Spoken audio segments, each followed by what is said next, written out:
Hey everyone, this is Brett Favre, Green Bay Packers Super Bowl champion, and you're watching Packers Total Access Live, your daily source for Packers content. Go Packers.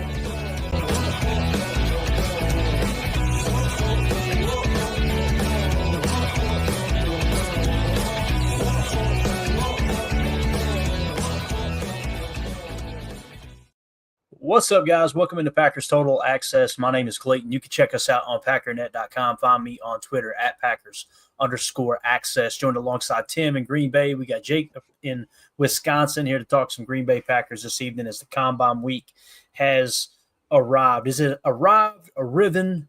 How would we say that, Tim? I'm going to go with arrived. Arrived, that sounds close enough. I'm going to go with arriven. You know what I mean? I think that sounds very Kentucky-ish. Jacob, how you been doing, man?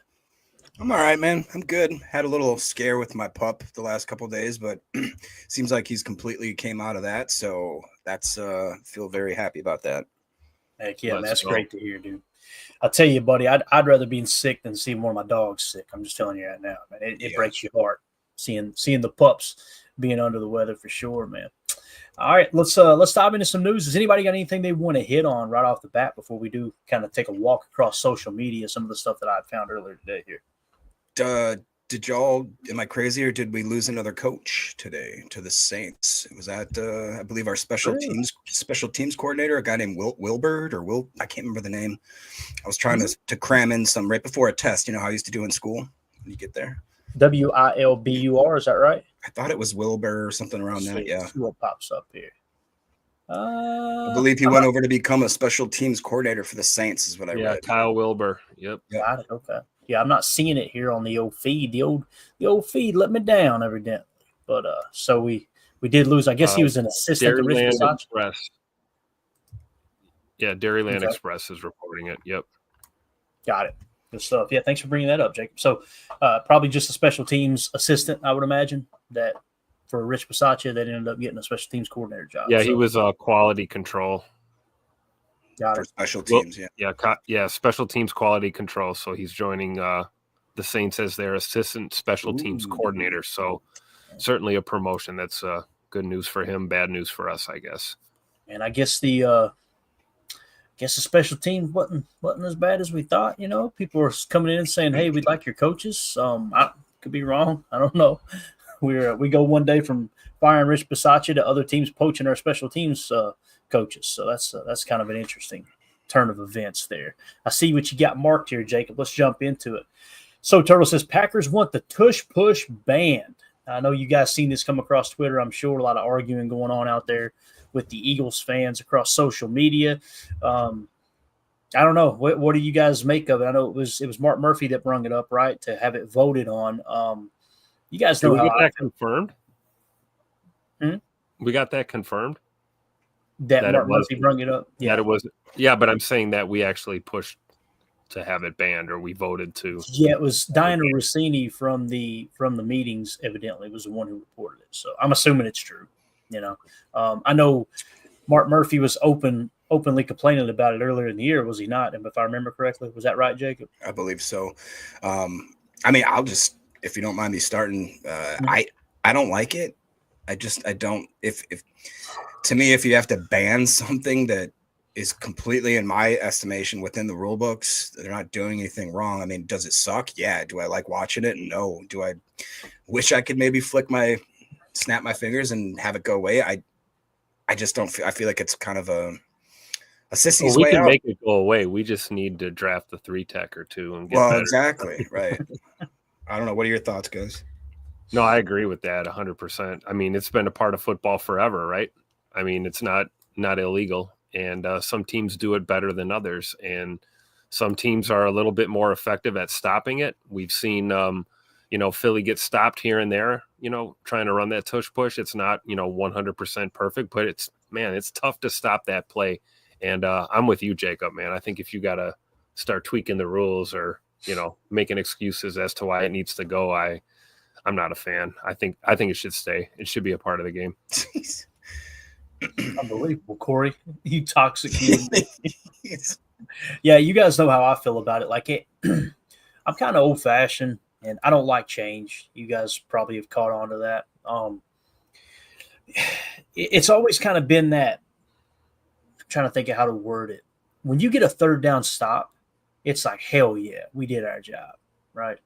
And then the offense stays out there for fourth down. I'm like, these every single time. That's how I feel about it. Yeah. So what about though what Ron says and what Weed says as well? Since assisting runners used to be illegal, Weed says also this isn't part of football forever, though it was allowed only recently. How recently? Yeah, that's the thing. I don't remember the NFL making a change recently with it. Now I know college football. I remember the Bush push as a Notre Dame fan. I definitely remember that one. Not that Bush push there, Jacob. Calm down, all right, sir. But so I don't know when the NFL had changed the rule, but you guys remember way back in the day, one of the most famous plays in Green Bay Packer history was the Ice Bowl quarterback sneak. People think that Don Meredith is signaling touchdown. Not Don Meredith. What's his name? God, what was his name? Why can I think about it? Chuck Mersine. People were thinking it was Chuck Mersine signaling touchdown, when really what he was doing was throwing his hands up saying, I'm not assisting, because that would have been a penalty. So 1991. I just found it.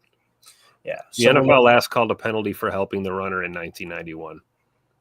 So that would have been, 24 years ago. No, 34 years ago, right? 34? Yeah. And I believe we're that old. Yes, Clayton, we're that old. It's crazy. Weed says that it's still illegal for defensive players to push their players as well. And then he said that, I'm seeing 91. He also says it was changed in 2005. Bates says he saw it in 2004. So there's a little bit of conflicting information, but generally it's been pretty well established in recent history, it seems. So I just don't think it's a good look, especially with such like a storied franchise of guys being kind of, kind of pull yourself up by your bootstraps. Don't make excuses. I would like to think that that's the type of fan base and organization that we have. So I just don't like it. And plus, it does suck though. I mean, if you had arguably one of the best modern centers that could squat his weight and then some, and then you have probably the biggest quarterback that dude squats like 600 pounds or something like that, doesn't he? And then throw in the fact that somebody's behind him like Saquon who squats like 600 pounds, and they're just like, try to stop us from gaining a foot. I dare you. Let's not forget we ran that a couple times with Tuck Norris. Tuck. Yeah. And that's why, Tim, I don't think it looks as bad as some Packer fans are making it seem like it looks, because we had success with it. And the fact that we're going to, maybe we should kind of do away with this, I think that makes it a little more palatable, if that's the right way of saying it.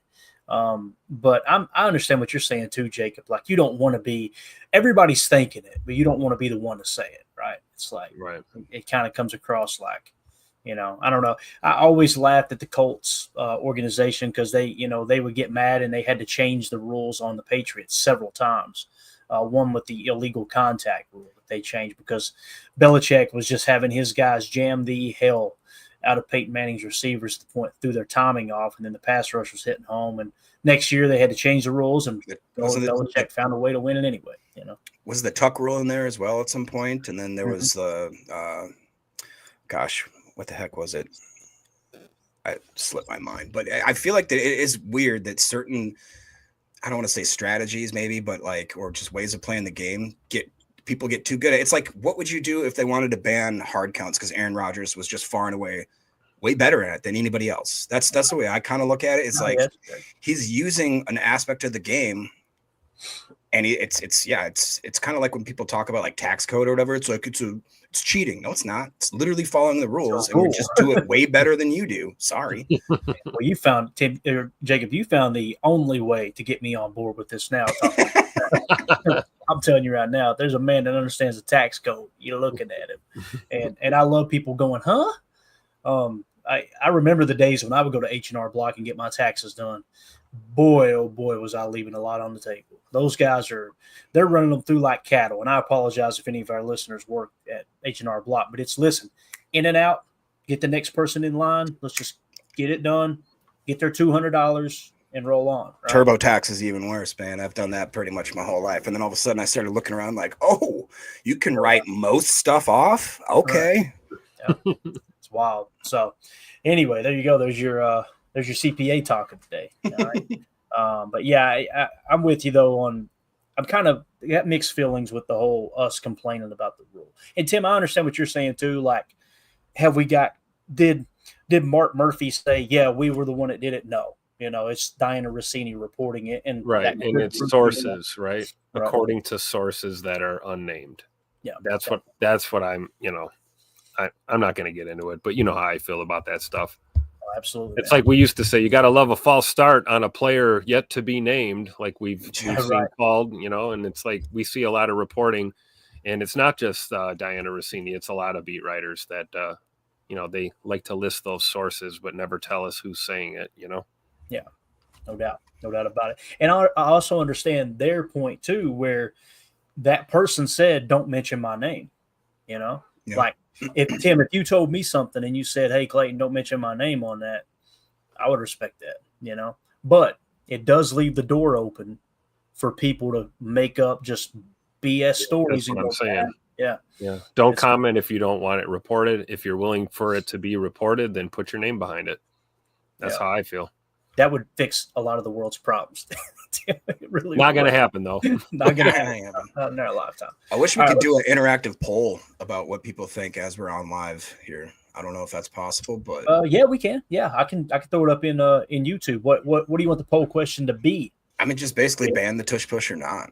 And all right, should the NFL investigate Jacob over at the office? Should the NFL... My knee. While you're typing that up, Professor Cakes brings up a good point here. He goes, I don't have a problem with it as long as the Eagles get called for lining up in the neutral zone, because they almost never get called for neutral zone infraction on the tush push. And that's one of my biggest gripes this year. It felt like the NFL was like in spurts being like, we're going to make sure that the guard is lined up, in coordination with the center, and that the tackle's lined up at the guard. And we're really going to harp. I watched them. Remember, they did like 3 or 4 penalties in a row on certain teams because they were just trying to be like, no, dude. And then all of a sudden you see when it really counts, some of just the sloppiest, most lazy play refereeing in that aspect. And it makes people like myself just question what the heck is going on here. No, I agree. I agree with Cakes on that one for sure. Same thing. Like while we're at it, can we get a false start on Kansas City at all? Ever? No, of course not. Good point. Prince in the chat says, don't quote me directly on this, but Diana Rossini's a hack. Appreciate that. All right, so I got the poll question up here on YouTube. It is, should the NFL ban the tush push, yes or no? And I've also got it on Twitter. All right, it's funny.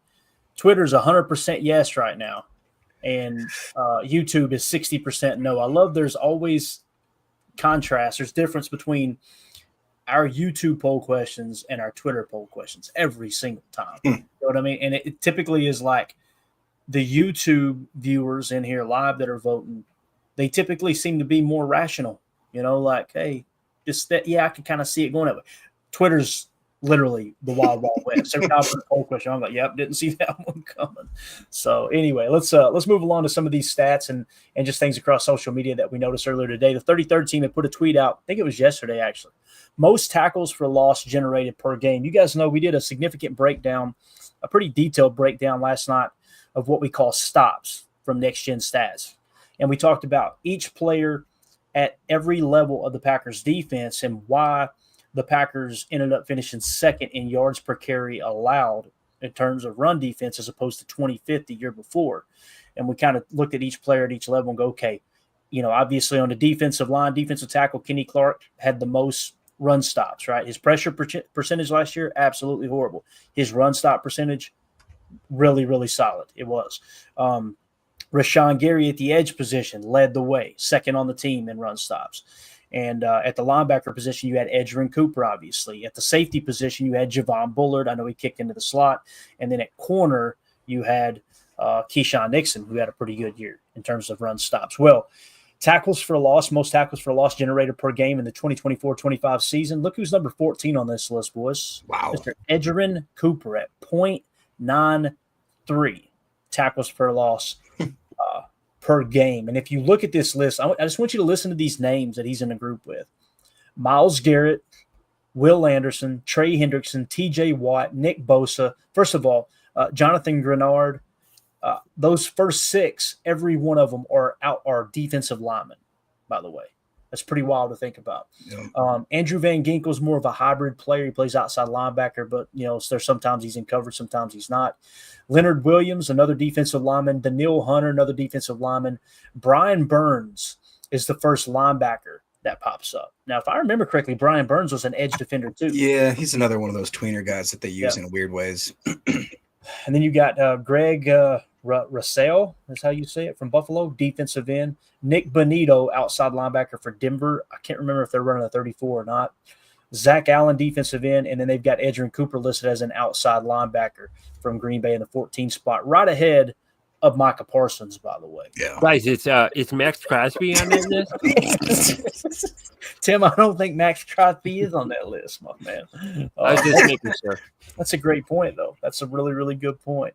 I'm trying to think who's another edge defender that everybody was going crazy over other than Myles Garrett. Wasn't there another one that we were like, yeah, go get him?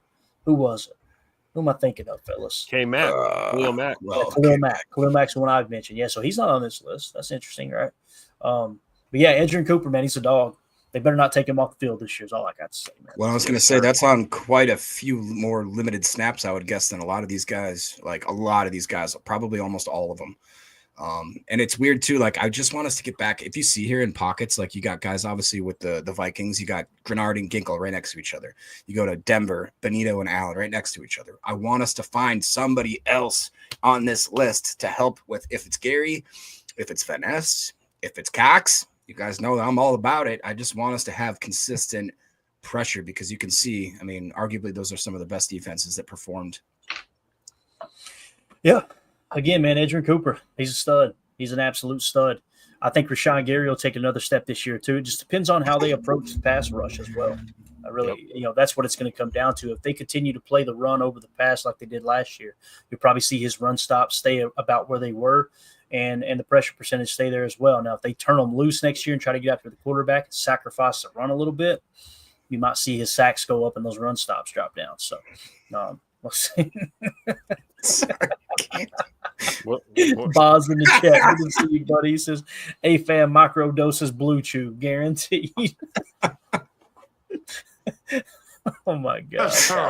Let's move it along. It is terrible, Tim. I'm glad you said it and not me. All right. Next one here came from Pro Football Hall of Fame ambassador. He had tagged me in a tweet and said, Evan Williams, Packer safety, the rookie selected in the 4th round, posted a 72.1 coverage grade by PFF, 24th out of 170 qualifying safeties. Here's the guy. Go, Green Bay, Packers, NFL. So, yeah, we just got through talking about Edgerrin Cooper. Here's another piece of that puzzle. And listen, Evan Williams missed a little bit of time with the injury. We talked about that over and over. It's exciting time for this defense, boys. We got McKinney for another 3 years minimum. We've got Evan Williams for another 3 years minimum, right? And then, of course, Edgerrin Cooper, same thing. You know what? Don't forget about. Oh, that's right. That's right. Little Ola Home Depot, also known as a meat missile himself, right? Yeah. So I'm letting it ride, man. We're talking about KT. Let's go. So anyway, Evan Williams, I think is going to be a stud too. And listen, he was not perfect, right? There's no doubt about that. But I thought he did some really, really nice things last year. I don't know anything you guys want to add to Evan Williams, and maybe how you foresee this defense kind of falling into place next few years. I mean, personally, I was more than excited, I guess. I didn't expect that out of Evan Williams so early. And you guys know that when we did that draft, Bullard was my main guy. I liked Ola Home Depot. I thought was one of the most underrated late round brilliant picks I've ever seen. I didn't have a lot of hope for Evan Williams. I just didn't. Even though when I watched his film, I remember we did talk about, we're like, man, he's sneaky at doing certain things well. But I remember I think it was me and Clayton, and I think probably Tim was on the episode, obviously, and we were watching certain highlights, and we said, maybe he just doesn't look like he's more of he's not a coverage guy. He's more of like a blow him up, maybe a run stopper, almost like a tweener linebacker. But I was more impressed with, obviously, that coverage grade is pretty good. So I'm blown away by that. You match him, Bullard, Cooper. I think that was a pretty good draft stock if you're trying to make this defense explode in the next 2 or 3 years. I really hope to see that second year absolute extension for them going into the next year. Oh yeah, for sure. I think, I mean, obviously Edgerrin Cooper probably had the best season out of the rookies, right? And then I think you'd have to say Evan Williams and then Javon Bullard. Absolutely, you know. And I was with you, Jacob. I was looking at, you know, KT Oladapo. That was our draft crush, you know. And we expected things from Kalen King too. Those were guys that we were really looking at, you know, to really kind of break out. And then ended up being Edge Coop and Evan Williams having just super strong rookie campaigns, and I'm here for it. And then Javon Bullard is, you know, got some stuff to work on, you know, when it comes to coverage skills, but he's going to prove to be a reliable asset in the slot going forward. I truly believe it. Yeah. Watt in the chat says, even the folks on that topic, have we filled the linebacker coach spot? I have not heard anything about that. And you guys heard? Yeah. So now we did hire the old defensive coordinator for the Patriots, who was I think a quality control coach for a little bit, worked himself up through the rankings there with Bill Belichick and became Gerard Mayo's defensive coordinator last year. We hired him, and some are thinking defensive line. He has the flexibility, the versatility that he might potentially be the linebacker coach. I heard a little bit of that, but nothing yet so far there. Nate Dizzle says, our defense is so close to being elite. The next step is somehow getting pressure with 4. Feels like we need both D-tackle and edge, but I don't know. Yeah, and that's the thing. Like, Nate, and a corner or two, we'll take one of those. Sure. Yeah, whether we think LV, let's pretend like this is a perfect world here, guys. And LVN is a stud, and we know what Gary's been doing. Like Gary's okay. You guys know how I feel about Gary, and I'm not going to sit there and stand on the table any longer. Let's pretend they're both studs. You could still go get an edge. They're that important because all it takes is one knee injury. Yeah. And, you know, look at what happened with the Lions. And what did they do? They went and got Zadarius Smith. And lo and behold, that propelled them pretty deep into the playoffs there, right? So you can't have too many edge defenders. You can't have too many 3-techs because, you know, like we always say, everybody thinks they got a 3-tech and very few teams have a true 3-tech. So, yeah, I'm with you, man. You get pressure with 4. Now you cook them with Crisco. Now you get – and I'm not as down on the DBs as most people are, the corners. I think there's holes to fill because if Jair isn't here, there's going to be voids there, right? But when you looked at our EPA, matter of fact, I think we got it right here on our coverage graphic, if I can find it real quick. This was the end of the year, defensive coverages through the divisional round, EPA per drop back. Look where the Packers finished, guys. They finished tied for 1, 2, 3, 4, 5, 6, 7th in the league. 7th. Okay. Right? That's EPA per dropback. So your pass defense, according to EPA per dropback, was top 10. You were closing in on top 5. Your run defense on yards per carry allowed was second in the league. Jeez. Like we're kind of elite, to be honest with you. Now, what struggled down the stretch there was obviously turning the football over. You can't do that. We know Jordan was dealing with 3 different injuries at one time between the MCL, the groin, and then of course the elbow where he had the numbness in the hand and trying to get back from that. Yeah, you got a good running game. To me, it's all about trenches, 3-tech and offensive line, man. And like Tim said, you got to go nab a few corners because right now on your roster, you're going to be shorthanded, especially if Jai is no longer on the team. So I still haven't heard anything else about Jair. Now, I want to say, are we hearing from Goody tomorrow? Or wasn't that supposed to be today, guys, that Goody was supposed to do a presser? Or did I imagine that? I don't know for sure. I didn't see anything definitive on that. Okay. Yeah. So we'll keep our ear to the streets on that one for sure. But can you quick pull that chart back up that we just had on there? Because if you guys remember back to where we talked about the tackles for loss per game, I mean, like, look at that's kind of what you're seeing right there with your Eagles, your Chiefs, your Commanders, Broncos, Vikings, Texans, Packers, Lions are right there.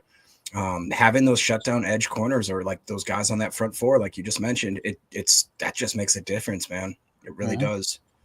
It does, man. It makes a huge difference. And again, it was so obvious. We talked about it all year long that it really, really did seem like what Hafley was doing was sacrificing the pass rush to stop the run and kind of keep everything in front of them, top defense. So, All right. Michael Redden says Goody tomorrow morning. I Apparently, thought I had read that somewhere. So yeah, that's good news. So maybe he'll have an update. He'll probably say a whole lot of nothing, and rightfully so. You know, you don't want to give away too much information or paint yourself into a corner. That's for darn sure.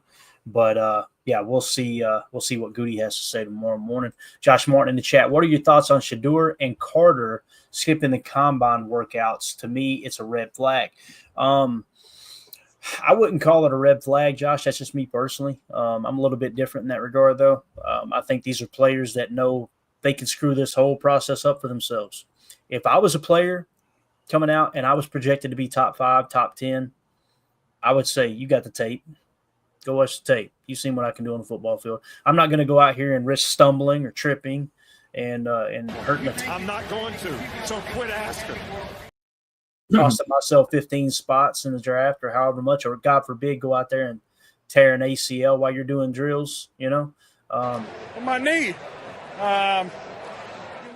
It would be a red flag for me. You know what I mean? Like, yeah, I'll work out for you guys. If I go out there and get hurt, will you still draft me top 5 guaranteed? Here, put it on contract for me. Oh, you won't. Okay. Or let's say a guy like Shedeur goes out there and throws a bunch of passes to dudes that he doesn't normally play with, and then he kind of looks a little shaky, and then all of a sudden people are starting to question him. You know, right. You can hurt yourself more than you're going to help yourself, I think. Yeah, that's kind of the way I see it too. And again, I understand the people that hey, you know, they should want to compete. I think there's a certain aspect of that too, Josh. I really do, man. So, yep. You know, the red flag thing, I get it. I understand why people feel like that. It's just me personally. I try to put myself in other people's shoes. You know what I mean? Like if I go to critique someone, I try to step back and go, okay, if I was in their shoes, how would I approach this? I get it. I understand. You know, understand why they would sit out. And he is going to do the interviewing too, which is a huge, huge part. There are a lot of GMs that say we don't even really care about the testing that much with these top prospects. It's more about we want to kind of get in their head a little bit and see what they represent, see what they're all about. Are they all ball? Are they all themselves? You know, do they have that photographical memory, right? That's the big thing that they love seeing, especially in quarterbacks, is them being able to go back and recite, okay, yeah, we ran this play. Like they'll literally ask them, Tim. They'll ask them, hey, you know, like Shedeur, they may go to him, and I'll just throw any team out there. You know, I'll just say Colorado State. You guys were playing Colorado State in week 7. It was late in the third quarter. You guys got in a third and 12 situation. You were up by 6 points. What was the play call there? And they'll ask them those questions, understanding that they may not know the play call. But boy, if a quarterback goes, yeah, I remember that. We were in Trey right. Yeah. We ran a little slip screen to the left. I did have a little RPO action to the right, but it didn't develop fast enough. I just stuffed it in the screen. Big green check mark. Bingo. Yep. That dude gets it. So those type of things are absolutely huge in these interviewing processes. So Turtles, Zach Bond, Quay, and Cooper soon. There you go. How would you guys feel about that? How would y'all feel about having Zach Bond on this roster? I would love it. I just go Bucky. Let's go. I don't know, man. I don't know. I don't think Philly's going to let him go. I mean, they can't keep all of them, man. They can't keep doing this, man. They can't keep getting away with this. They do. That defense is loaded, man. When it comes to Zach Bond, obviously this year he had a 90.1 PFF grade, right? But here's the thing that makes me a little hesitant. If we remove this year alone, right, and I said, all right, you guys put a price tag on this player, this nameless, faceless player, okay? Here are his PFF grades. You ready? 65, 44, 50, and 71. How much you paying for him? I'm sorry. Did you say 65? Don't do me. I tell you what. I think we did. 65%. 65%. That's what we... Seriously, how much would you pay for that guy? Not that much. Exactly. And then, now let me throw a little extra in there. Oh, by the way, in 2020, he played 102 snaps. In 2021, he played 194 snaps. In 2022, he played 85 snaps. Wow. In 2023, he played 303 snaps. And then last year, he played 1,204 snaps. So you can look at that and go, so the year that they gave him significant snaps, he jumped to a 90.1. Touche. Good point, right? Mm-hmm. But I don't know, man. I could. What if he returns back to that 50 and you just paid, you know what I'm saying, a significant amount of money? Professor Cakes, that's the only thing that actually somebody else that said it wasn't. Who was it that said So Turtles? That's the only thing that makes me nervous there, man. talking about that type of stuff. So, Cakes does agree. He says, I don't know. I just worry Bond has never played up to the performance that he did this past season. Who says he's going to be good and non-Fangio? That's a great point. Yeah, definitely. All right, let's move it along here on Twitter. Next thing, you guys remember the Jaden Reed hate earlier this year? I won't mention any names, but boy, there were people all over him. They were talking. My favorite tweet was the one that was something along the lines of, the Jaden Reed fall off should be studied. That's so stupid. Wow. Are we watching the same guy here? Bang, look at this right here. 33rd team, the best deep ball trackers in the game. Jaden Reed. It says highest reception percentage on throws of 25-plus air yards. How about these hands? 2025 season. I know he had drop issues this year, right? 81.8% on throws with 25 or more air yards on the season. Jaden Reed down there somewhere. He was ahead of Jawan Jennings, Ladd McConkey, Losavas, yeah. Nick Westbrook, Justin Jefferson, 66.7% for Justin Jefferson, by the way. Jalen Waddle, 60%. Alan Lazard, 57%. Darnell Mooney, 55%. A.J. Brown, 55%. Jacoby Myers, 50%. Adam Thielen, 50%. On and on and on. Jaden Reed, 81.8%. This is what I've been saying about when people say we don't need a slot receiver, I completely agree. But if you go back and watch Jaden Reed at Michigan State, 2022, I think it was, he lined up in the Z all the time. So you pop him out the Z, and then let's say a slot receiver falls to you at the right spot and you go draft him, you plug and play him then. We did that with Christian Watson. Christian Watson was kind of our F his rookie year. You remember all the jet sweeps? Yep. And then we started flexing him out. Well, we got Jaden Reed at slot. Now if you flex him out and put him to Z and you get another slot receiver, I'm just saying. And Tutu Atwell, Jacob, you're going to like this $4 million projected market value, $4 million for Tutu Atwell. Go get that dude, throw him in the slot, put Jaden at Z, go get Jaden what's your boy's name? Higgins. Yep. Higgins. Get the old Higgins boy. Get him in here. Line him up deep occasionally. I'm just telling you, man. It's like Jake Shavink said, more deep targets, less gadget stuff for Bird. You know, let's send him on those flyers, man. Deep shots all day. Yeah. And if you do that and it opens things up underneath, let's just dump it off to the old trucker craft underneath, right? Forklift certified, and Absolutely. get him a little yak, full head of steam heading into the secondary because defense is starting to roll back a little bit, you know. So Tutu Atwell randomly won me a decent amount of money in daily fantasy. Our old co-host from the Packers fantasy podcast that we had, Tony, won lots of money on Tutu Atwell, just randomly showing out. Yeah. That's awesome, dude. He was Jake the Shavink, best guy around. slot receiver or Colston Loveland. Hey, listen, man.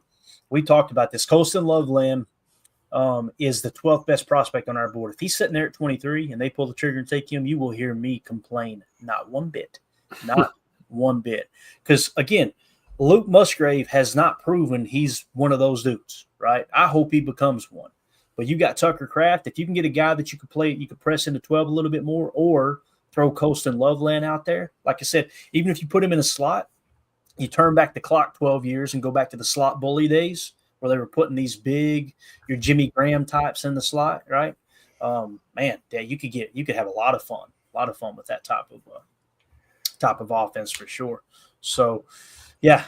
Would you guys be okay with Colston Loveland at 23 if somehow he fell that far? Again, we got him in the 12 spot on our board.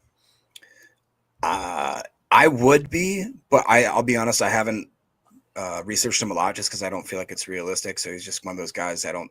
But I personally would, because like you just mentioned, Clay, I mean, I love Tucker Kraft. I would that guy's my guy. All right, that's my guy. I will go to bat for him any day of the week. But as much as I wanted to love Musgrave, I mean, you can't look past the point that one of the best clips of him is the whole team basically ragging on him. Hey, he stayed on his feet. Right. It's like the highlight, right? All right. I mean, I want to see a more well-rounded. If we had two Tuck Crafts, I mean, imagine what that would do for this offense.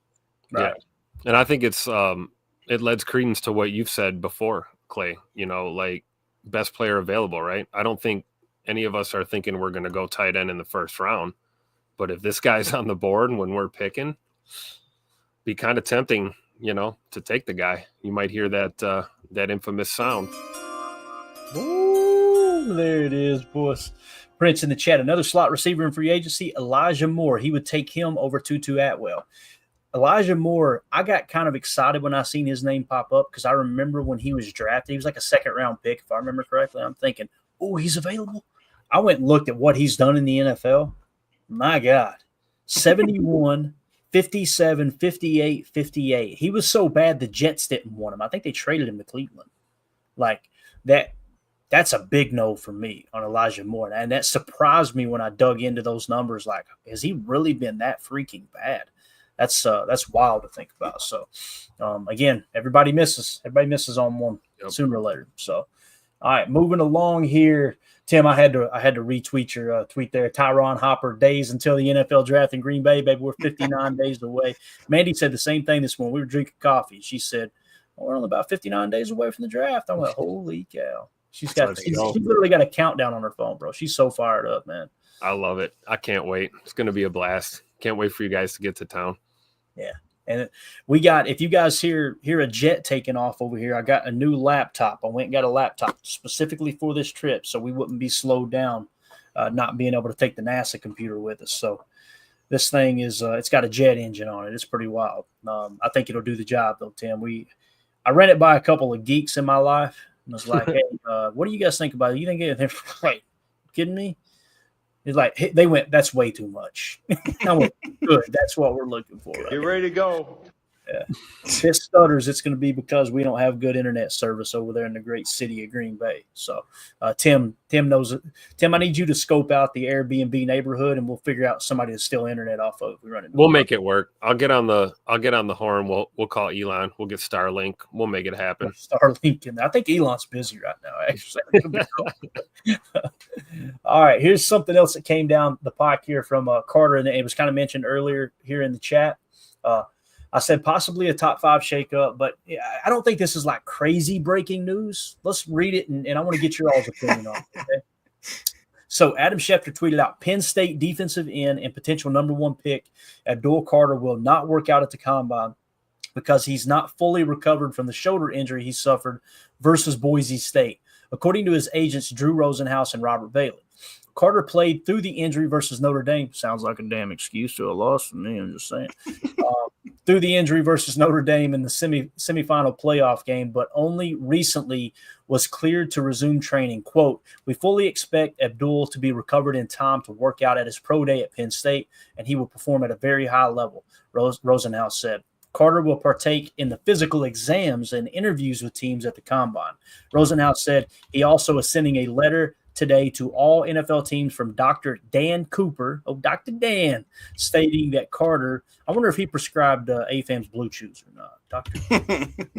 stating that Carter has just now been cleared to resume training and will be cleared for his March 28th pro day. Cooper examined Carter's shoulder in Dallas earlier this month. So if he makes it to the pro day, fine. I don't think this is nothing. But if we look up at the pro day, and all of a sudden he's still a little bit limited. I mean, you guys, you're taking a top 5 pick. He's worthy of it. Don't get me wrong. But when you look up and go, all right, we're dealing with a shoulder injury, I could see how that could be a legit problem. What do you guys think? You think this will cost him some draft spots, or you think he'll be fine, still be a top 5 pick? Did somebody order a nothing burger?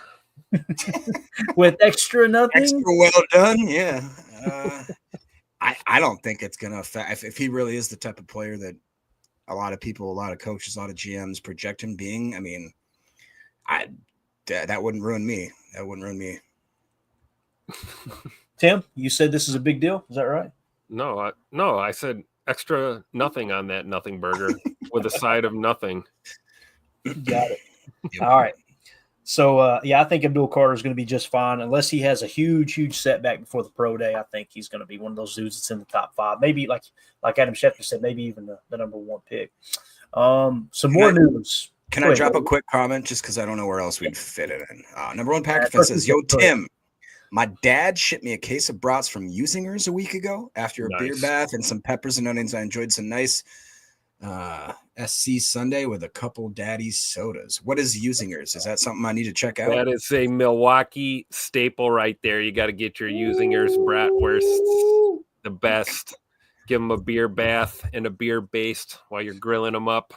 Love it. God, that sounds so good. Absolutely. I might love end this portion of my diet with just a brat beer. I've been trying to put on a little bit of muscle, and I'm now to the point where I'm like, okay, now let's trim it way down as quick as we can. But we might go out with a bang and try some new brats here. So it's called Usingers, is that right? Yes, Usingers. Okay. Classic Milwaukee, Wisconsin bratwurst right there. Gotta love it. Okay. Appreciate you bringing that up, Jacob. That's important information. It really is, man. Especially, that house is going to smell like food for 2 months after we leave it. I promise. It's gonna Smell get a like charge. Brats and daddy sodas. I'm going to get an extra cleaning bill. They're going to be like, we can't get the grease out of the curtains. It smells like fried food in here. Yes, it does. That's what happens when the Southern folk roll into town. All right. Tight end Elijah Arroyo skipping the combine workouts because of a knee injury. So here's another guy. Here's a guy. We actually talked about him a little bit earlier. Let me see where we got him exactly. I don't want to put him in a place that he might not be. Let's see. Tight end. There's Harold Fannin. So we got Elijah Arroyo. I think he's the fourth best tight end on our board. He's sitting in the 63 spot. Okay, so that's where he kind of falls in on our board. Ian Rappaport tweeted out, Miami tight end Elijah Arroyo, a potential first-round pick, is not working out at the combine due to a knee injury from the Senior Bowl, I'm told. He will be ready for his pro day, though, on March 24th. My knee. I've seen Jake in the chat here. Jake, can you confirm, or anybody in the chat confirm for us? So if I'm reading that correctly, that's a knee injury he suffered at the Senior Bowl? Is that how you guys took that too? That's what it looks like. From the Senior Bowl, right? During the Senior Bowl. I'm trying to remember. I don't remember seeing that. Yeah, that's another example of what can happen. Yeah, that's what Jake said. Yes, you want to go out there and compete, but that could cost him, some potential spots. Now, I'm not as high on him as some people are. I think he's more of a second to third round pick type, but there's some people that have him borderline first. So we'll see, man. We'll see what happens there. Anything you guys want to add to the Arroyo talk here? Hopefully he's good to go, because that would really suck if he's not, if it's super serious. But I mean, looking at the end of that there, being ready for his pro day sounds good. So if he's on track for that, hopefully he doesn't miss any time and his draft stock doesn't plummet too much. But, I'm a little higher on Harold Fannin Jr. Personally at the tight end spot. And then we talked about Colston Loveland, and, there's a couple other guys. So with my Goody hat on and as a Packer fan, I'm not super bummed out, but you hate to see a young guy going into the draft with any kind of injury issues. So hopefully he's good to go. Yeah, definitely. Yeah, I mean, it's just one of those things, Jacob. It sucks to see a player deal with that stuff and they go out there and do everything right and it costs them draft spots, could potentially. Yeah, for sure. It sounds like too that from the people in the chat that they're kind of a pass on him just because he doesn't seem like he's a all-around blocking tight end. There's also calling out some Fanning Jr. I'd be wondering, what do you guys think? And Jake, maybe in the chat, is this a really high-end tight end draft, or is it certain types of tight ends? Like, is it more of the slot, split him out receiver type tight end that kind of, because what is it? You got Tyler Warren, you got Colston Loveland, you got Fanning Jr., you got this guy, and I feel like there's like 4 or 5 others that keep getting around that top 100 area, We got Elijah Arroyo in the 63 spot. Then Harold Fannin Jr. is in the 57 spot. Then we got Joy Taylor's nephew, Mason Taylor, in the 46 spot. I had to do it. I apologize. Let's see here. And then it goes, that's quite the drop off from Colston Loveland. So Colston Loveland is in the 12 spot, Jacob. Where's my boy Rondé Gatson, the second? Rondé Gatson. Let's see if we can. Syracuse Orangeman. We've got him in the 98 spot, Tim. That's where we got him at currently. Just inside the top 100. I'll take it. And we need to upgrade the injuries with this stuff, too. I need to be doing that in real time. So that's why Emilio needs to be in here. He's actually doing stuff to pay the bills, unfortunately, though. So funny how that works. So Elijah Arroyo got a little bit of an injury. We need to update that. I need to just make a list of these. Go back through my Twitter there. Who was it that asked the question about the cheese there, Jacob? I was going to pop it back up. Who was that? I believe that was Mr. Chuck Yeagers right here. Chuck Yeagers says, y'all put cheese on the brat? I want to hear y'all's take now. I'll tell you how I do it. No. I mean, since we talked about using ours, my favorite is the brat with a little bit of the secret stadium sauce straight on the top. That's all you need. Nothing else. Mine's just white onion sauerkraut. White onion sauerkraut. Maybe one line of mustard, one side of ketchup. But I could do it without. I just want the sauerkraut. That's the most important. Cheese is totally acceptable, though. I mean, there's not many things that cheese does not go well with. So, I mean, I ain't gonna kick a girl out of bed for eating cheese on anything. All right. Just saying. Oh my god. So, yeah, there you go. Searching through the sheets looking for that brat. Yep, that's the brat. Anyway, two different ways, like what you said with the kraut. I love sauerkraut on them. Obviously, same thing. I like slaw. I throw slaw on them too, no problem. But if you're gonna put cheese on a brat, this is how I do it. You take a casserole dish, right? And this is if you're not smoking them or on the grill or anything. Okay, I don't. Anyway, I'm gonna get into that. So, a whole beer, right? About 16 ounces, maybe 20 ounces of beer in a casserole dish. Lay your brats in there, throw them in the oven, and cook them until they just pop. I'm talking about till they're like splitting wide open, right? And then dump the beer out, put the brat on a bun, smother them in cheese, whatever your favorite cheese is, and then throw them back under the broiler to where it melts the cheese. Where the cheese is almost crispy, it gets so melted down, and it toasts the bun too. You can't go wrong eating it that way either, man. So that's what you're making for us during the draft. Is that what's happening? We're having cannolis, Tim. Cannolis. we're having cannolis. All right. Which, by the way, Tim knows that. He's just joking. He's actually scoping out some good cannoli places. I was just going to say, I'm the one who's got to pick those up. That's exactly right. There we go. Andy Monday, cheddar wurst, gentlemen. Invest. There you go. Forget Robin Hood. Invest in the cheddar wurst. All right. So again, those are extremely good, though. If you know, you know. Yeah. All right. Next thing here, 33rd team had a tweet they threw out. Travis Hunter remains our number one overall prospect at this year combine opens. I thought this was interesting. Let's take a look at this real quick if you guys can see it. I like how they did it. Their top five they did in big bold. You can see it really, really easy. It's Travis Hunter 1, Abdul Carter 2, Ashton Jeanty 3, Mason Graham 4, Will Johnson 5. All right. If you look at our board, we've got Travis Hunter 1, Abdul Carter 2, Ashton Jeanty 3, Mason Graham 4, and then we've got Ty Warren 5. Okay, that's another tight end, by the way, the top tight end in the draft. That I don't think we have a snowball's chance in hell of him dropping to the Packers at 23, to be honest with you. But Will Johnson, there's a little bit of difference there between us and 33rd team. We have him in the 9 spot. They have him in the 5 spot. Then they got Josh Simmons, offensive lineman at 6. Will Campbell, offensive lineman 7. Shamar Stewart 8th. Malachi Starks 9th. Jalen Walker 10th. So that rounds out your top 10. They've got Kenneth Grant in the 11 spot. We've got Kenneth Grant in the 15 spot. So we got him a little bit lower. They're actually higher than we are on him. Siobhan Ravel is an interesting one. We're going to talk about him here in a minute before we wrap up. Cornerback out of East Carolina. Tim, I know you bring it to our attention like, yeah, but what about the injury? And it's a great point, right? We're going to talk about it here in a second. Mikael Williams, edge out of Georgia, 13. Josh Connerly Jr., offensive lineman, 14. James Pierce Jr., they have in the 15 spot. We've got James Pierce Jr. in the 15 spot. Armand Mimbo, they have 16. Cam Ward, 17. Tatero McMillan, 18. Kelvin Banks Jr., 19. Mike Green, 20. Say that name for me, Jacob. Number 21 there. Donovan Ezeruku? Yeah. Anyway, out of Boston College, he's 21. Ty Warren, tight end out of Penn State, 22. Nick Scourton, edge out of Texas A&M, 23. Tyler Booker, offensive guard, 24. And Derek Harmon, defensive tackle, number 25. Here's the guy. What would y'all like to add to that board there, that top 25 draft prospects, man? Derek Harmon rounding it out. Don't sleep on the kid from Oregon. That's all I'm going to say. Yeah, I agree. This sounds like one of those weird. This is my theory when I was thinking about how we always get surprised by Packers. Where do you have Landon Jackson on your board, Clayton? Because Landon Jackson, if I'm not edge mistaken, defender. he's an absolute freak, like 6'6", almost 300 pounds, but I'm sure his RES is going to be off the charts. Guy that can move inside and outside. Is that somebody that there's not a lot of talk being mentioned where all of a sudden you could slip in and just go 23rd overall?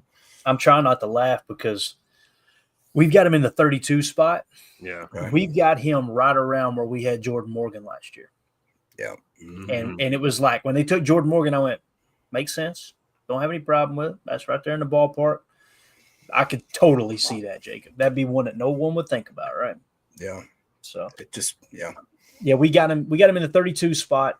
In 2022, he was the 729th graded edge defender. Then in 23, he jumped all the way to 169. And in 24, he jumped all the way to 48th.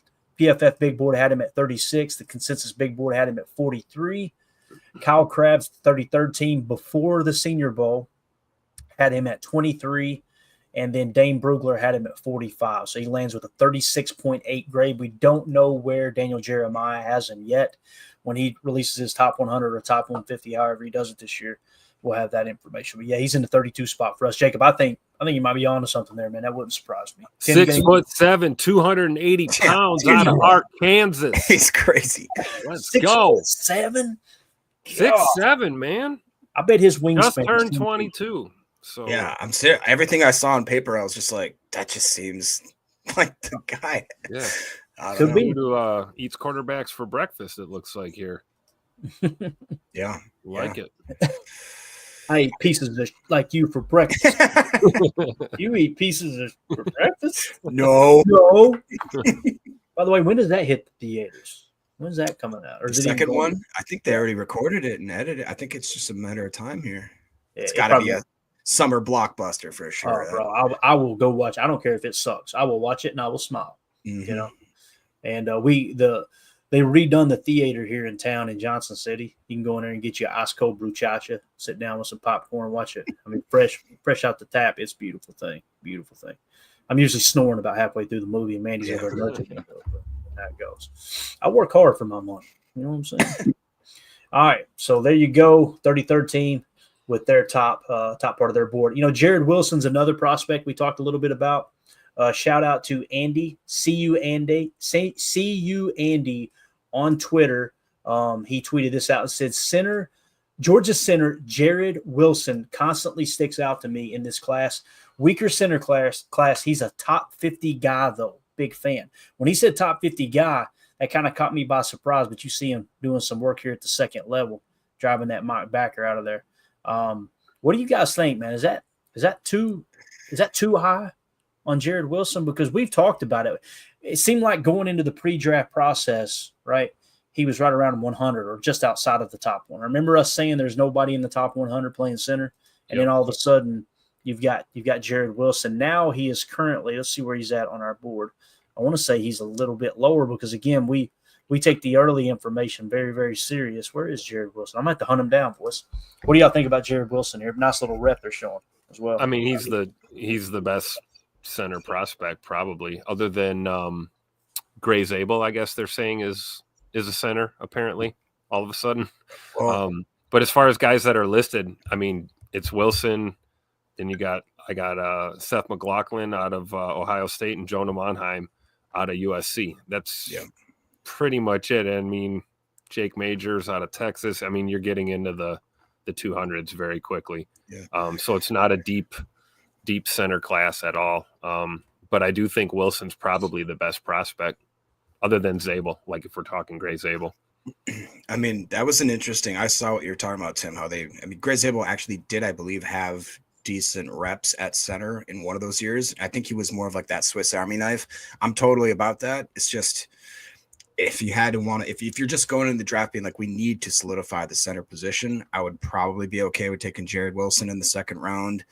I'd rather wait for my guy Jonah from USC. I just kind of maybe let him fall into that third or fourth round pick and try to better utilize some of the earlier ones. But I think that my top three would be Wilson, Jonah, and then throwing. I mean, Zabel I'd probably put in the top. I just don't know where they're going to use him. If we could get a Swiss Army knife like him, if he really can play all 5 positions again, sweet. Let's plug him in. Let's do that. Yeah. And we got Jared Wilson currently in the 97 spot. He did not have a grade listed in 2022 that we could rank. In 2023, he was the 64th highest graded center in college football. 24, he jumped all the way to 11th. The PFF Big Board had him at 103. Consensus Big Board had him at 143. Kyle Krabs did not have him in his top 100 or his top 125. I didn't see him in the top 125 today. I need to go double check, though. I know I missed a few players, so he could be there. And then Dane Brugler had him at 83, so he comes in, again, at the 97 spot for us. What about Jonah Monheim, Jacob's guy? Where is he on our board? I actually just added some more information on him today because of Kyle Krabs' top 125. Jonah Monheim, we have in the 126 spot. Okay. Right? We got to list him as a center / guard, so he is in the blue. PFF, he kind of regressed his whole college career, but man, in 22, a 14th highest graded at his position. 23, he was 45th. 24, he dropped to 66th. PFF Big Board had him at 139. The Consensus Big Board had him at 114, and Kyle Krabs had him at 122. So, again, he comes in at the 126 spot for us, a little bit lower than where Kyle Krabs had him at. So, Nice. What do you got on him? You got anything on him there, Tim, in terms of measurements, stuff like that? Jonah Monheim? 6'5", 310. He's a big dog. Sounds like Josh Myers' build, don't it? Yep. I was gonna say. Yep. He's going to be 23 this year. Played the bulk of 800 plus snaps at center last year. Played a little right guard and left tackle in 23 and 2022 as well. So might have some versatility there. All right, good deal. All right, moving along here. Let's go to our buddy CU Andy on Twitter. I always struggle to say it. He's got the top running backs here, and I did find out that he's getting this graphic from a website. I'm trying to think of who tweeted it out. He didn't list it there. Actually, if I do this, it might have it. Yeah, draftprofessor.com, who reached out to me earlier today and was thanking us for sharing his content. So we'll make sure that we show him some love. Go to draftprofessor.com and check them out. They were doing a live stream earlier. I was watching. Seemed very, very knowledgeable about what they're doing. So running backs, I just wanted to mention this real quick. Let's see how our running backs stack up against theirs on the board here. They have Ashton Jeanty 1. We do as well. They've got Travion Henderson 2. We've got Travion Henderson as the 5th best running back, fellas. They have Omarion Hampton 3rd. We have him 2nd. They have Caleb Johnson 4. We have him 4. And they have Quinshawn Judkins 5. We have Quinshawn Judkins 3. So it looks like 3 and 2, right? Their 5 and 2 is our 3 and 2, if that makes sense. So we're kind of in the same ballpark, but boy, they ain't nobody tearing Ashton Jeanty down. They're like, this dude is that guy.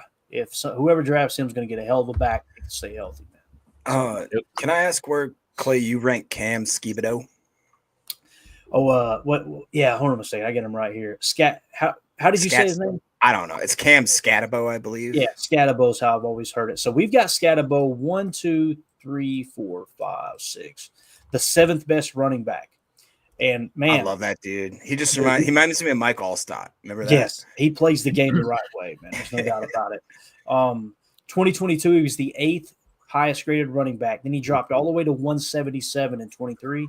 But last year he jumped all the way to 4th. What about go ahead. Continue. I was just going to say 48th on the PFF Big Board, 77 on the Consensus Big Board. Kyle Krabs had him at 100, Jacob. So go ahead, Tim. What'd you have, buddy? Dylan. Where's Dylan Sampson? Because he spits hot fire. Because it's hot fire.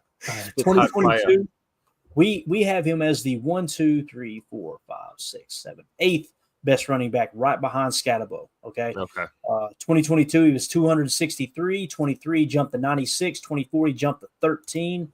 PFF Big Board had him at 53. Consensus Big Board had him at 112. 33rd team, Kyle Krabs had him at 91 early, and Dane Brugler had him at 80. So yeah, that's one that I wouldn't. And again, I don't think we're like heavy in the market for a running back, but if the stars line up, don't be surprised if the Packers draft one late. That wouldn't surprise me one bit. Check that out. Coach Len said that he scouted or recruited Scatterbo in high school. That's pretty cool. Nice. Oh, I bet his high school tape looked phenomenal. It's just brutal. Absolute dog. All right, next here we go. Andy tweeted out from the same draftprofessor.com.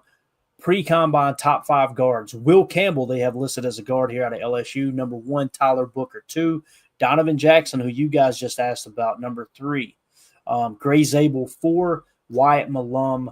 5. What's your all's take on that? Anything you want to comment or add to that?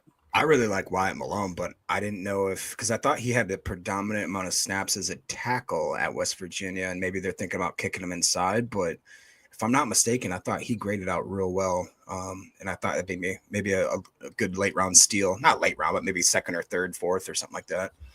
Yeah. What Yeah, about, go ahead, Clay. I've got Will Campbell as a tackle. Tim, how do you see Will Campbell? You seen him as a tackle or a guard, man? I'm kind of putting you on the spot here. But I was just curious because they've got him definitively listed at a guard here. And we've got Tyler Booker as our top guard. So if Will Campbell wasn't on this list, that would line up. We'd have Donovan Jackson 2, which would line up with their 3.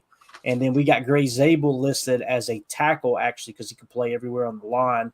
And then they've got Wyatt Malum, who I think we've got listed as a tackle as well. So they may be going a little more in depth than we are in terms of, who they actually see as an interior offensive line. Yeah, Will Campbell. I got Zabel and Malum as tackles on my list. And I think Campbell too. Yeah. No, not Campbell. We've got Will Campbell as our top tackle. And then we've got that is Will Campbell. Yeah. We got Gray Zabel listed as our 1, 2, 3, 4, 5, 6, 7th best tackle. But he's a center, right? He's got the V on ours because everybody at the Senior Bowl said this dude can play any position on the offensive line. They tried him at Senior Bowl. And for people that don't understand, how did he go from being a tackle to being able to play center? They tried him all over the offensive line at the Senior Bowl, and Jake could probably attest to this. He was actually there for the practices. They said that dude damn near dominated every position he played, and center really stood out. Like multiple people at the Senior Bowl were going, "This is the best center in the draft." So, Jake, if you would in the chat, would you say, do you see Gray Zabel as the best center in this draft, or do you see it more of I would probably play him somewhere else? I'm eager to see what your block. No doubt about it. No doubt about it. And Tim, that's why, to your point, that's why he's lower on our board than most people, was because early on his PFF grades were phenomenal, but he played at North Dakota State, so you got to take that in consideration. He was 39th on the PFF big board. He was 74th on the consensus big board. Daniel Jeremiah had him 48. 33rd team had him 89th, and Dane Brugler had him 38 on his board. So let me ask you about the North Carolina Willie Lampkin. Do we have him on our board? Willie Lampkin. Because I think his size might have hurt him a little bit. He's 5'11", 290, but his numbers listed as really a tackle? good. No, he's a guard. He's a guard. Let's see here. Willie Lampkin. I know I've seen the name. Where are you at? Played a little bit of center as well. So Did you say 5'11", 290? Yeah. Dude, that is a bowling ball, man. That's what I'm saying. But like everything else about him is just like he built like me. Yeah, Willie but he can block. Exactly. Willie Lampkin, we have listed in the 2. Actually, no.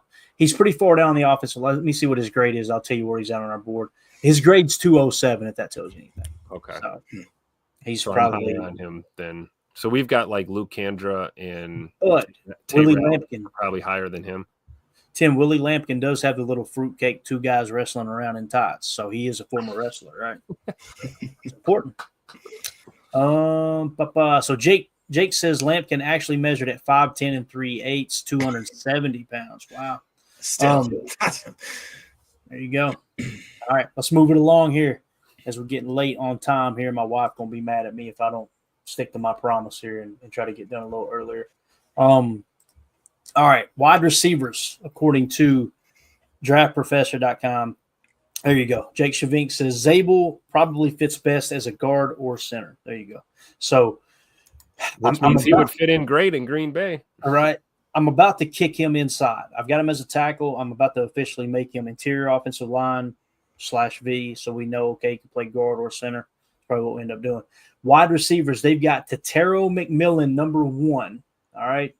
Got him number 1. Luther Burden 2. Emeka Egbuka is 3. Matthew Golden's 4. Trey Harris is 5. All right. And if we looked at the way our wide receivers ranked on our board here, we have Tetero McMillan number 1. We got Emeka Egbuka number 2, where they've got Luther Burden number 2. We got Luther Burden number 3, where they got Luther Burden number 2, and Emeka Egbuka number 3. We both got Matthew Golden 4, and then we both have Trey Harris at number 5. Tim, why the hell ain't Jaden Higgins on this list, man? That's all good. That's because he's going to fall to us in the second round. That's why. And he's going to outperform every one of these guys. Yep. Or either that or Jack Besh. We'll get somebody. We'll get some value there. Arguably the best hands in the draft, right? Telling you. What I understand. So I don't disagree with this list though. I don't think it's very fall off. I'm not as high on Matthew Golden as some are. Just going to say that's the one I don't quite understand the love for, but who's that? Matthew Golden. Matthew Golden. Let's see why he's a little higher on our board. I want to say that his drop rate was pretty big, and that's just not something PFF grade was PFF grades 496 in 2022, 376 in 23, 160 last year. But so he was the 100. This is what we talked about yesterday. I ain't going to get mad again, Tim. I ain't going to do it. He was the 100. There was 159 other receivers that had a better PFF grade than him, but he was somehow number 22 on their draft board at the end of the season. Somebody do that math for me, please. I'll wait. And then Consensus Big Board had him 46. DJ's Big Board had him 24. 33rd team had him 29th, and Dane Brugler had him 27th. So, again, he comes in with a 39 grade. Matthew Golden, if we took him at 23, I wouldn't be like crazy shocked, but to me it seems like that's a little rich for me. So. Yeah, I mean, I can't believe I'm saying it, but I think I'm higher on him, or I'm higher on Restrepo than I am Matthew Golden. And I don't like the sub 6 foot receivers. Mm-hmm. But hey, to each his own. We'll see.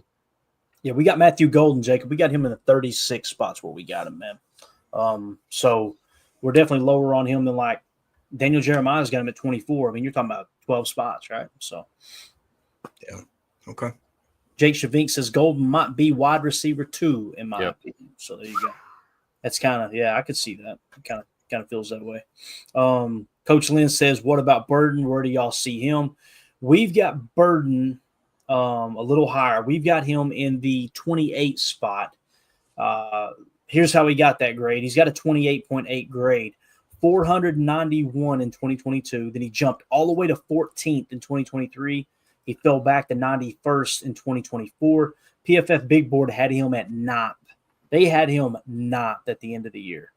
And then Consensus Big Board had him 14th at the end of the year. DJ's Big Board has him at 32. 33rd team, Kyle Krabs, has him 31. Dane Brugler has him 20. That's how we come up with the 28.8 before the combine. So we got him in the 28 spot. If it comes down to him and Emeka Egbuka and you got to take a wide receiver with 23, I want Egbuka, but Burden will be right behind him and right ahead of Matthew Golden. Yeah. So, I just don't see us going wide out. I don't either, man. I really There's don't. a lot of value, man, later, especially at that position, right? I mean, Ty Felton, Ricky White, Nick Nash out of Nick Nash, San Jose State. Yeah, Jalen Royals, Pat Bryant, Torrey Horton. Dude, Horton, I really like that. Is that Colorado State guy, right? Yep. I mean, I do think there are some second, third, fourth round gems. Yep, absolutely. No need to break the bank and reach in the first round. Yeah, it's kind of like what J. Cole is saying here. He said, I want Harris, Higgins, or Royals. We got Harris, number 49. Yep. We have got Higgins, number 59. Right, barely behind Restrepo. And then Royals, I want to say he was a little bit lower than those guys. Jalen Royals, we got in the 74 spot. Yeah. What about Pat Bryant? That's another one that I like a lot. Yep. Pat Bryant? What do we have? Illinois, I believe. Illinois. Yeah. I know we took him in several mocks. We've got him in the 124 spots where we got him. And Kyle Krabs had him 98th on his early board. So is that a late fourth? That sounds about right, boys. I'll take that. I wouldn't be surprised. Wouldn't be surprised at all. All right, moving on from wide receiver. This is the other thing we wanted to hit on real quick before we wrapped up. We were talking about Siobhan Ravel. You know, he's been kind of mentioned around the Packers a little bit if he were to be there at 23. I think you got to be careful. Tim brought it to my attention first about the injury. So Tom Pelissero tweeted this out. East Carolina cornerback Siobhan Ravel, or Shaven Ravel, however you say it, a first-round draft prospect who had ACL reconstruction on October 15th, is on schedule to be fully cleared this summer. His surgeon, Dr. Daniel Cooper, told NFL teams in a letter. Let me see. Let me actually click on that. Ravel is in Indianapolis this week for interviews and medical checks, so they'll be able to get their hands on that knee and kind of see is it at least on track for where that needs to be. So here was the letter. It said 2 NFL general managers, head athletic trainers, and player personnel directors. This letter is to outline the expected return to completion competition schedule for this young cornerback who is entering the NFL draft. He had ACL reconstruction surgery on his left knee 4 months ago, and he has been very compliant with his rehab. He is on schedule for full return to play this summer. When he reports to an NFL team after the 2025 draft, he will be cleared for all strength and conditioning activities and individual running and cutting drills as a defensive back. He will not be cleared for participation with the team until training camp. This is routine for the protocol after ACL reconstruction in football. Any of your trainers or team physicians can contact me further discussions as needed. Best regards, Daniel E. Cooper, MD, a.k.a. DEC/DKM, a.k.a. I should say AFAM's Blue Chew prescriber. Anything you guys want to add to that, Tim? That sounds like one of those mama letters, don't it? Like, hey, my baby okay? My baby okay? Y'all draft my baby. He okay? You think? I mean, this is awesome that this is out there. I'm sure Siobhan Revel and his people are happy that this is out. I think it's good. I mean, the part that stood out to me is he will not be clear for participation with any team until training camp. So good, he'll be okay for camp. I don't think there's any reason to be super hesitant. Maybe that hurts his draft stock a little bit. Depending on where teams have corner on their priority list. But I wouldn't run away from this kid. He's young enough. 4 months on, the doc says he's been very compliant with his rehab, which that's good. He's taking that seriously. So if he's on track, I don't see why you should be scared of him at all. Do you I agree with that, Tim, but what about what Jay says? I think there could also be a little bit of an argument here. He says, I believe teams are going to be careful with Revel, especially with what happened in the running back Brooks last year. Brooks from Texas, who I believe it was the Panthers drafted him, and he barely saw the field. Jonathan Brooks. Right. Jonathan Brooks, partly because Sheba Hubbard actually played pretty darn good for a crappy team, but I do think that's... We went through it ourselves with Marshawn Lloyd. Exactly. I was just going to say exactly. So, yeah, I mean, I think this is as good of a progress report as you could expect for a guy that's, coming off of surgery, right? Yeah, I agree. Siobhan Ravel Jr. is in the 17 spot for us. We've got the red marker for 2024 just as a quick indicator. Hey, he did have an injury, so we need to kind of be aware of that. But 33rd team has him 7th. Dane Brugler had him at 32. Daniel Jeremiah, evidently pre-Senior Bowl, had him outside of his top 50. So, obviously, he will not be getting a combine bonus because he can't perform. Yeah, we'll keep an eye on that. He may fall to the Packers at 23, and they feel good about it, right? Yep. That could happen for sure. So, all right, boys, I think we covered everything. As far as the poll question goes, though, that we asked when we started the show, should the NFL ban the tush push? 60.1% said yes. 39.9% said no. That's on Twitter. All right. On YouTube, it's 59% no, 41% yes. That's so weird. Yeah, there you go. So, it's we still don't have answers, boys. We still don't have answers. And AFAM did say I get all prescriptions from a licensed medical professional. Just know, AFAM, if it lasts for more than 4 hours, call a doctor. You know what I'm saying? Something probably went wrong, man. If it lasts more than 4 hours, I'm calling the Oval Office, baby. I don't know. I'm not a doctor. You got to clip that one, Tim. Aaron Rodgers says only 8 to 10 players will be invited to the draft this year. That's pretty wild, right? So I don't know what they typically invite. I know this. If I was one of those players that I knew I wasn't a slam dunk top 5, I ain't going to sit in that green room, which they protect them pretty good nowadays, right? Yeah. I mean, Aaron Rodgers, boy, that was rough. Brutal. So brutal watching him sit there and try to act happy. Who was the other one? Was it Lamar Jackson? Remember Lamar hung around for a while? Yeah. I think it makes it worse when your mama's there too. You know what I mean? Yeah. Your mama gonna drop you in, and it's okay, baby. Stop, mom. Get the hell away. Stop. I always remember Aaron looking at that flip phone. Remember, he kept checking his flip phone.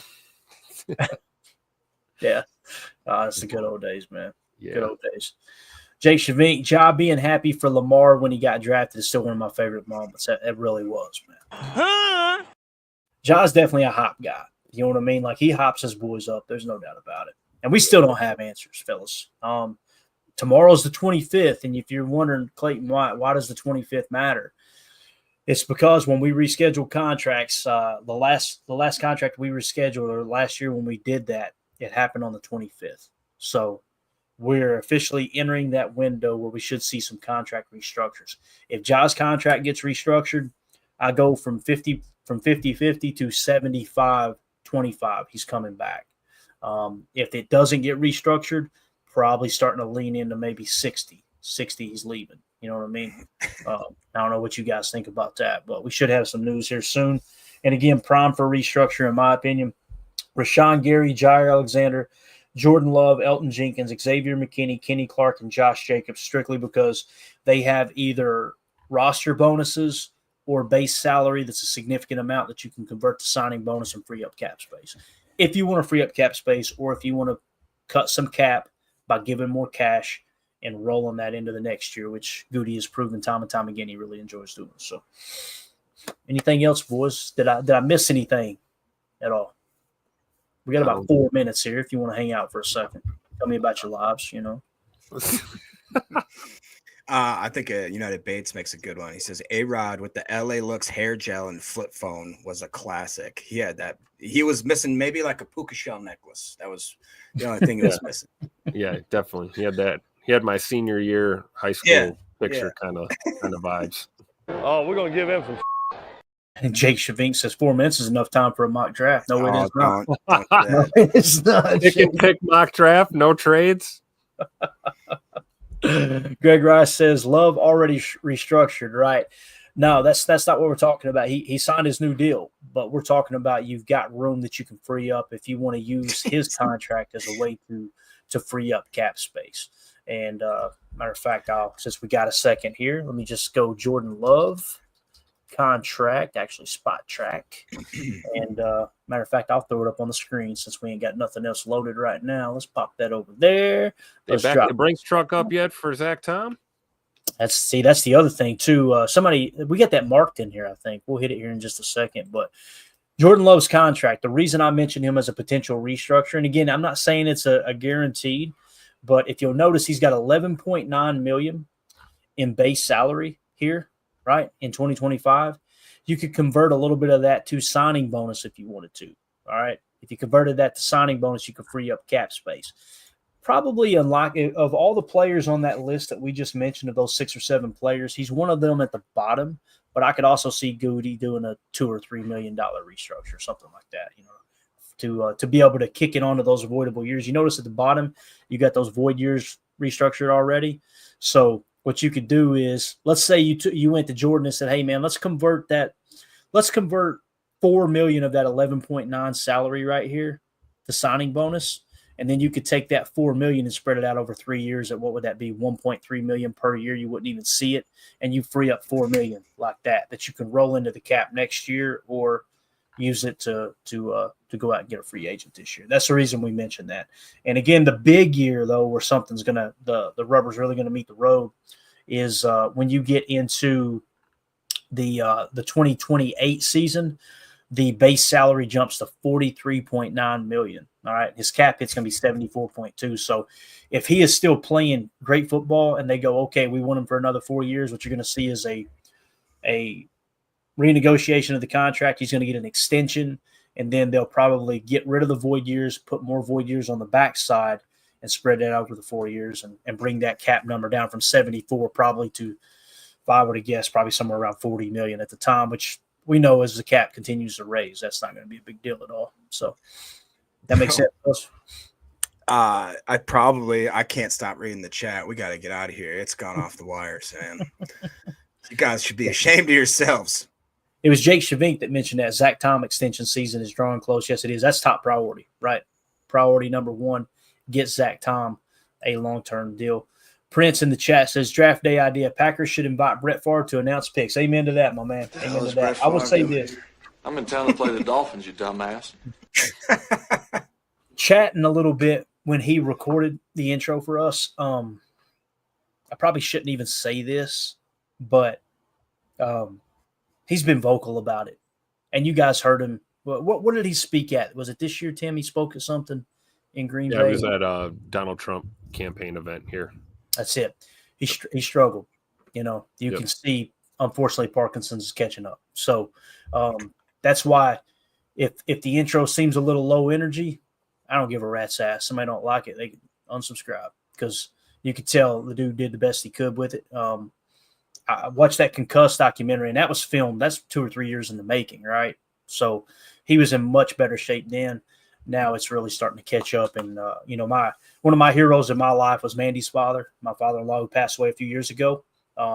He passed away with Parkinson's and dementia from exposure to chemicals in the Vietnam War, where he worked on aircraft. So he was dealing with napalm and stuff quite a bit. Parkinson's is a evil, evil thing, man. It sucks. It sucks. So that's why when people are like, Brett Favre's a dirtbag, he's a this, shut up. I don't care. Like, you don't even. He was the best guy around.